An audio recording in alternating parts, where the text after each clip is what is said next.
Bueno, ahora, en relación a lo que es atención médica en situaciones de urgencia, emergencias y referencia, chicos, aquí recordemos los criterios, ¿no? Y la diferenciación entre las mismas. En primer lugar, hay que tener en cuenta que las emergencias forman parte del cuidado integral, porque tiene que darse una respuesta inmediata, oportuna, minimizada frente a un riesgo vital.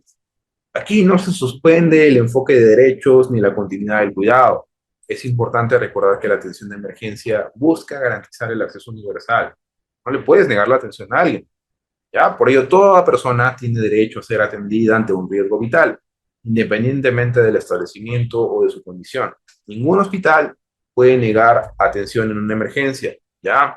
Pero, ¿qué es lo más rentable para el examen? Que ustedes recuerden la diferencia entre emergencia y urgencia, ¿no? Una emergencia médica implica riesgo inminente de muerte o daño grave y requiere atención inmediata, ya sea en el lugar del evento o en un servicio de emergencia hospitalaria. Usualmente en una emergencia el paciente suele estar en estado crítico, inestable o inconsciente, ¿no? Como por ejemplo podría ser en un paro cardiorrespiratorio, ¿no? O un paciente que está en shock, o un paciente politraumatizado que ha sufrido un accidente, o un paciente que tiene un shock hipovolémico, ¿no? O un paciente que está sufriendo convulsiones prolongadas. El principio del cuidado integral aquí, que prima, ¿no? En una emergencia médica, es de equidad y la calidad. El paciente requiere mayor regresión de recursos, ¿no? Bajo la equidad, y la calidad está directamente relacionada a que tiene que recibir una atención óptima, ¿no? Eh, por otro lado, en las urgencias, aquí no se compromete la vida de forma inmediata, pero sí se requiere de atención oportuna, ¿no? Una atención rápida. El paciente suele estar consciente, suele ser estable, en algunos casos puede llegar incluso por sus propios medios. Y estos son algunos ejemplos de urgencias, ¿no? Fiebre alta, crisis hemáticas leves, cólicos renales, heridas leves, ¿no? Entonces, el principio del cuidado integral que prima en las urgencias es la accesibilidad y la continuidad, a diferencia de la emergencia. Esto les podrían preguntar cuáles son los principios que priman en una emergencia y en una urgencia, ¿no? Y tienen que recordarlos. Ahora, la clasificación de prioridades también es muy rentable. Eh, la emergencia en prioridad uno, perdón, la prioridad uno de triaje, este, a ver, otra vez, chicos. De acuerdo con la normativa del MINSA, todo paciente tiene que pasar por un triaje, excepto cuando hay un riesgo vital evidente, ¿no? Donde en esos casos no es necesario el triaje y la atención es inmediata, ¿ya? La prioridad de atención se define por la severidad del cuadro, no por el orden de llegada. Y el triaje solo puede ser realizado por personal de salud calificado. El triaje ustedes tienen que recordar que se clasifica a los pacientes en cuatro prioridades, uno, 2, 3 y 4. La prioridad uno es aquella situación de emergencia, ¿no? Donde hay una gravedad súbita extrema. Estamos frente a un escenario de riesgo inmediato de muerte, por lo que los pacientes tienen que ingresar directamente a trauma shock, ¿ya? Ejemplos de prioridad uno, un paro cardiorrespiratorio, un shock hipovolémico, un TEC grave, un traumatismo encefalocraniano grave, o un paciente politraumatizado que tiene un shock hipovolémico, ¿no? Valga la redundancia con el ejemplo anterior. Eh, la prioridad 2 es una emergencia, o también algunos lo denominan como urgencia mayor, pero lo correcto es decir emergencia, donde hay riesgo potencial de vida si no se atiende con rapidez. Por ejemplo, cuando estamos frente a un escenario de una crisis asmática moderada, o un paciente que tiene dolor torácico, posiblemente por un infarto de miocardio agudo, ¿no? O cuando tenemos a un paciente que tiene una apendicitis aguda y requiere cirugía, ¿no? Entonces, hay un riesgo potencial de vida si no se atiende rápido, ¿no? Porque si no atiendes, por ejemplo, rápido a un paciente que tiene un infarto de miocardio agudo, te puede hacer un paro cardiorrespiratorio. O si no atiendes apropiadamente o oportunamente a un paciente que tiene una apendicitis aguda, luego el paciente termina siendo, ¿no? Un cuadro séptico, ¿no? Una peritonitis, ¿no? Y al final termina falleciendo. O el cuadro quirúrgico es más complejo de resolver, ¿no? Entonces es por eso que es importante, ¿no? Tener en cuenta que la prioridad 2 el riesgo potencial de vida, perdón, existe un riesgo potencial de vida si es que no se atiende oportunamente. En tercer lugar, tenemos a la prioridad 3, que ya es una urgencia, ¿no? Aquí no hay un riesgo vital inmediato, pero se requiere una atención oportuna. Los ejemplos son la fiebre sin alarma, una intoxicación leve o una fractura cerrada, ¿no? Aquí no hay un compromiso vital. El paciente no se va a morir si no lo atiendes en una hora. Puede esperar. Vas a atender primero a estas dos prioridades. En la prioridad 4 estamos frente a un escenario de no urgencia, ¿no? Patologías comunes que usualmente requieren manejo ambulatorio o atención en consultorio, ¿no? Por ejemplo, llega un paciente de emergencia porque tiene resfrío común hace 2 días y va a las 2 de la mañana al establecimiento. ¿Cuántas veces ha pasado eso? O un paciente que tiene faringitis leve, ¿no? Y justo se le ocurre ir a las 2 de la mañana, cuando tú estás ya a punto de dormir y llega el paciente que tiene excesivas molestias. Ya, perfecto. Entonces, esto, chicos, alguna pregunta. Yo creo que es sencillo, ¿no? Esto de las prioridades. ¿Lo tengo que atender en ese caso? Si es que no tienes otros pacientes, sí lo puedes atender, pero lo ideal es que se realice el manejo ambulatorio. Pero bueno, ese tipo de pacientes usualmente te va a hacer problemas. A veces sí los atienden, ¿no? Pero está sujeto a que no hay otros pacientes. Por eso, ya, ahora vamos a ir al tema de las horas, ¿no? Bueno, aquí tenemos, ¿no? Las prioridades. En el caso de las emergencias, ¿no? Recuerden que aquí hay un riesgo inminente de muerte o secuela grave, y en las urgencias no hay riesgo vital.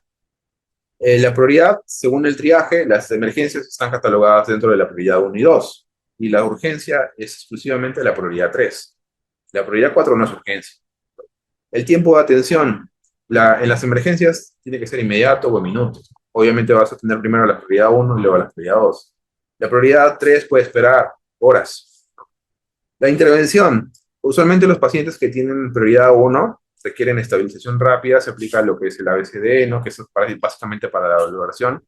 Y en prioridad 2 también, ¿no? Dependiendo del tipo de cuadro.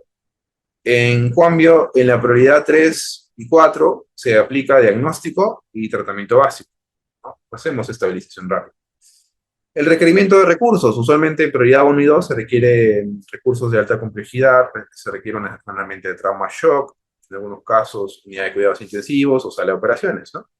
En cambio, en las urgencias lo puedes abordar en un consultorio, en un tópico, en ocasiones cuando es, por ejemplo, una fractura cerrada, vas a solicitar una radiografía, ¿no?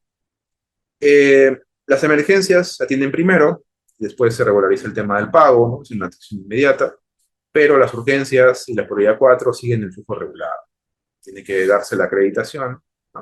O pago previo, según el tipo de establecimiento. Porque recuerden que esta normatividad no solamente aplica para el MINSA, aplica para las otras instituciones. ¿Ya? Eh, Es importante, chicos, también que recuerden que el cuidado integral no termina, ¿no? En la atención inicial.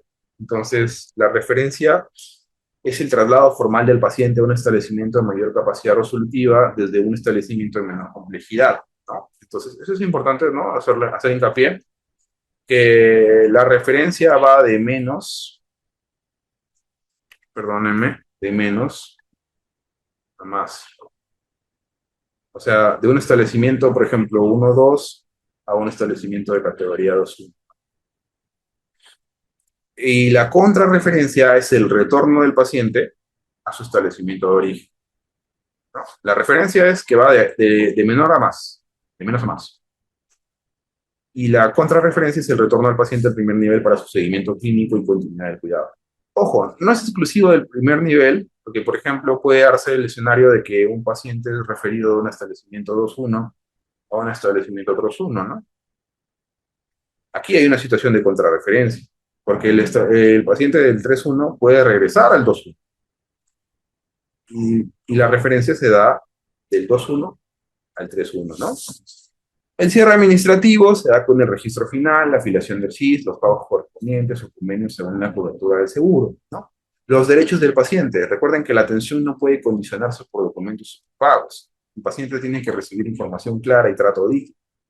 Y la atención no termina en la emergencia, continúa con la referencia, contrarreferencia y seguimiento. Por ejemplo, tú estás en tu serums, te lleva una paciente que tiene dolor torácico, ¿no? El dolor se irradia al brazo izquierdo, entonces estás frente a un escenario de un infarto miocardio agudo, ¿no? La paciente es hipertensa, tiene 65 años y encima es diabética. Ya, pues tú la vas a referir. Para referirla, tienes que recordar que en el Perú las ambulancias se clasifican según su función y equipamiento, según la norma técnica número 51. ¿Ya? Esta norma lo que hace es dividir a las ambulancias en tres tipos, tipo uno, tipo 2 y tipo 3. Entonces, ahora me tengo que aprender los tipos, sí, es importante. El tipo uno usualmente se utiliza para transporte. Es una ambulancia de baja complejidad y el equipo humano está conformado por un chofer o un piloto, una enfermera o enfermero, un técnico de enfermero. Se usa para pacientes estables. ¿Ya? La ambulancia tipo 2 se utiliza usualmente para urgencias. El nivel de atención lo podemos consignar como una atención intermedia, ¿no? El equipo humano está conformado por un médico, una enfermera y un piloto, y aquí usualmente se utiliza este tipo de ambulancias para pacientes con urgencias médicas graves. Y finalmente la tipo 3 que es una UCI móvil, que son ambulancias de alta complejidad, ¿no? En el cual usualmente va un médico especialista con un equipo completo conformado por un piloto, otro médico, un enfermero, ¿no? Un paramédico. Se reserva para pacientes críticos de prioridad uno. Estas UCI móviles tienen ventilador, tienen desfibrilador, tienen bombas de infusión, ¿no? Entonces, ¿qué ambulancia ustedes creen que van a tener en sus serums?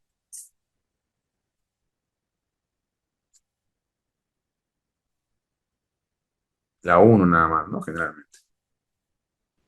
Entonces, usualmente, ¿no? La ambulancia que ustedes van a tener es la tipo uno que se utiliza exclusivamente para, en teoría se debería usar para pacientes estables, pero ustedes también van a trasladar pacientes de prioridad uno, prioridad 2 en algunos escenarios, ¿ya? Pero recuerden, ¿no? La clasificación del transporte asistido de pacientes. Y sí o sí tiene que tener ambulancias, depende. Hay establecimientos que sí a veces no tienen ambulancia y tienen moto, como pueden ser los establecimientos 1-1, 1-2.